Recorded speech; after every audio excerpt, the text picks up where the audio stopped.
આ તો કેમ છો વિદ્યાર્થી મિત્રો, સ્વાગત છે તમારું ધોરણ 9 ચેપ્ટર 1 સંખ્યા પદ્ધતિમાં સ્વાધ્યાય 1.2 માં દાખલા નંબર 1.1 વિધાન સત્ય છે કે અસત્ય, કારણ સહિત ઉત્તર આપો. દરેક અસમય સંખ્યા એ વાસ્તવિક સંખ્યા છે. આ વિધાન સત્ય છે કારણ કે દરેક સમય સંખ્યા અને અસમય સંખ્યાનો વાસ્તવિક સંખ્યા ગણમાં સમાવેશ થાય છે. હવે 1.2 વિધાન સત્ય છે કે અસત્ય, કારણ સહિત ઉત્તર આપો. સંખ્યા રેખા પરનું દરેક બિંદુ કોઈક પ્રાકૃતિક સંખ્યા m માટે વર્ગમૂળમાં m સ્વરૂપનું હોય. જવાબમાં આવશે વિધાન અસત્ય છે કારણ કે દરેક પ્રાકૃતિક સંખ્યાનું વર્ગમૂળ મળે નહીં.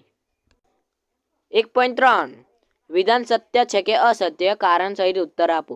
દરેક પ્રાકૃતિક સંખ્યા એ અસમય સંખ્યા છે. વિધાન અસત્ય છે કારણ કે દરેક અસમય સંખ્યા એ વાસ્તવિક સંખ્યાનો ભાગ છે. પ્રશ્ન 2, શું દરેક ધન પૂર્ણાંકનું વર્ગમૂળ અસમય હોય છે? જો ના, તો એવી એક સંખ્યાનું ઉદાહરણ આપો જેનું વર્ગમૂળ સમય સંખ્યા હોય. તો તેનો જવાબ આવશે ના, દરેક ધન પૂર્ણાંકનું વર્ગમૂળ અસમય હોઈ શકે નહીં. જો આપણે ધનનું 4નું વર્ગમૂળ કાઢીએ તો તેનું વર્ગમૂળ 2 મળશે. વર્ગમૂળમાં 4 બરાબર 2 જે સમય સંખ્યા છે. દાખલા તરીકે 25નું વર્ગમૂળ કાઢીશું તો તેનું વર્ગમૂળ 5 મળશે જે સમય સંખ્યા છે. ત્રીજું, વર્ગમૂળમાં 5 ને સંખ્યા રેખા પર કેવી રીતે દર્શાવી શકાય છે તે બતાવો.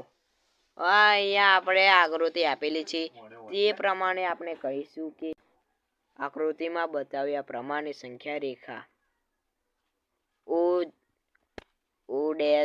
OX રચો અને તેના પર O બિંદુ નક્કી કરો.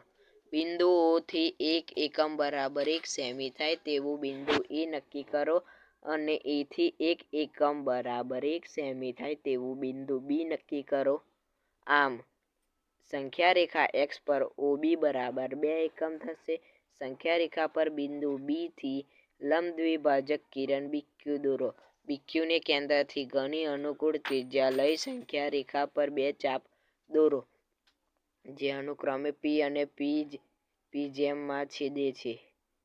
P અને P' ને કેન્દ્ર ગણી સંખ્યા રેખાના ઉપરના અર્ધતલમાં 2 ચાપ દોરો જે પરસ્પર બિંદુ Q માં છેદે છે.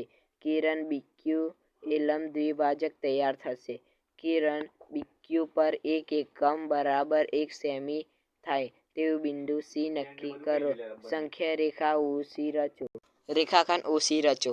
એમ ખૂણો OBC બરાબર 90° થશે. માટે રેખાખંડ OC કર્ણ થશે.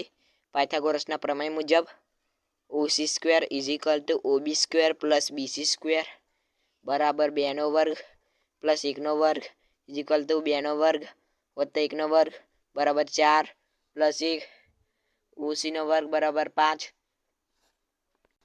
માટે OC બરાબર વર્ગમૂળમાં 5. O ને કેન્દ્ર ગણી OC વર્ગમૂળમાં 5 લઈ સંખ્યા રેખા પર ચાપ દોરો જે સંખ્યા રેખાને જ્યાં છેદે ત્યાં D નામ આપો. આમ OC બરાબર OD બરાબર વર્ગમૂળમાં 5. તેથી સંખ્યા રેખા પર બિંદુ D એ વર્ગમૂળમાં 5 નો નિર્દેશ કરે છે.